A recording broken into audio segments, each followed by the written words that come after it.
관악구가 지난 2016년 도입한 스마트 쓰레기통 사업은 1년 반 만에 전면 철회됐습니다.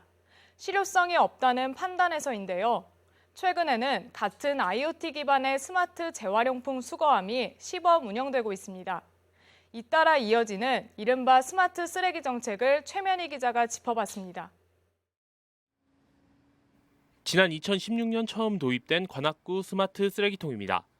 IoT, 즉 사물 인터넷 기술을 쓰레기통에 접목해 적재량과 화재 발생 위험을 중앙 관제 시스템과 환경미화원 휴대전화로 실시간 전송합니다.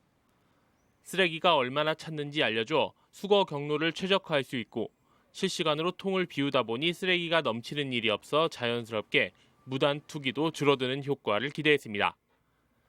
관악구 신림역과 서울대 입구역 등 모두 31곳에 예산 900만 원을 들여 설치했습니다. 매달 24만 원가량의 운영비도 꼬박꼬박 들어갔습니다. 하지만 스마트 쓰레기통은 도입한 지 1년 반 만인 2018년 말부터 이렇게 센서를 제거해버려 평범한 쓰레기통이 되어버렸습니다. 스마트 쓰레기통의 실패 원인은 실제 쓰레기 수거 동선을 고려하지 않은 점에서 찾을 수 있습니다. 쓰레기통이 가득 찼다고 해서 미화원들이 쓰레기 수거 동선을 거슬러가며 수거하지는 않기 때문입니다. 미화원은 각자 정해진 정화구역이 있고 일정 시간 안에 수거하려면 정해놓은 동선에 따라 움직여야 합니다. 따라서 산발적으로 쓰레기통이 가득 찼다는 신호에 의해 이동할 수 없고 잦은 오작동 등도 효율이 떨어지는 이유로 꼽혔습니다. 그거 효과가 없다고 안 해야지. 아마 그게 별로 효율성이 떨어졌는가 봐요. 자꾸 문제성이 제기되고 하다가.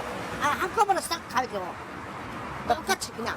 네, 그냥 그거 상관없이 그냥 쓰레기통 무조건 아침마다 무조건 갈아요. 이런 가운데 이번에는 IoT를 활용한 재활용품 수거함이 등장했습니다. 한 달에 170만 원 정도의 운영비가 들어가는 이 재활용품 수거함은 캔과 페트병을 스스로 인식해 캔은 한 개당 7원, 페트병은 5원씩 포인트로 환급해주는 시스템입니다. 스마트 쓰레기통이 단순히 적재량만 알려줬다면 이번에 도입한 재활용품 수거함은 포인트로 실익을 줌으로써 이용자들의 유도 효과도 기대할 수 있습니다. 인공지능으로 일단 이렇게 투입을 하면 이제 이물질이라든가 다른 물품이 들어가면은 자동으로 이제 반출이 되는 자동화 시스템이 되어 있더라고요. 그러다 보니까 실제로 이용하시는 데 있어 가지고는 크게 불편함이 없다고 생각이 듭니다. 예. 하지만 이번에 도입한 스마트 재활용품 수거함의 한계도 분명히 있습니다. 우선 캔과 페트병 이외의 재활용품은 선별이 되지 않습니다. 또 캔 한 개당 7원을 환급해 주는데 개인당 하루에 최대 50개까지만 수거함에 등록할 수 있습니다. 따라서 최대 350원의 금액을 돌려받을 수 있는데 이 금액이 과연 주민을 얼마나 수거함 앞으로 끌어들일 수 있을지도 의문입니다. 유리병은 소주병, 맥주병은 100원, 130원 하잖아요. 네. 예. 그래서 이런 거는 잘 되고 있어요. 근데 캔하고 페트는 포인트 얼마나 줄 수가 있느냐. 그만큼 돈은 안 되거든요. 보증금제에 해당되지 않기 때문에.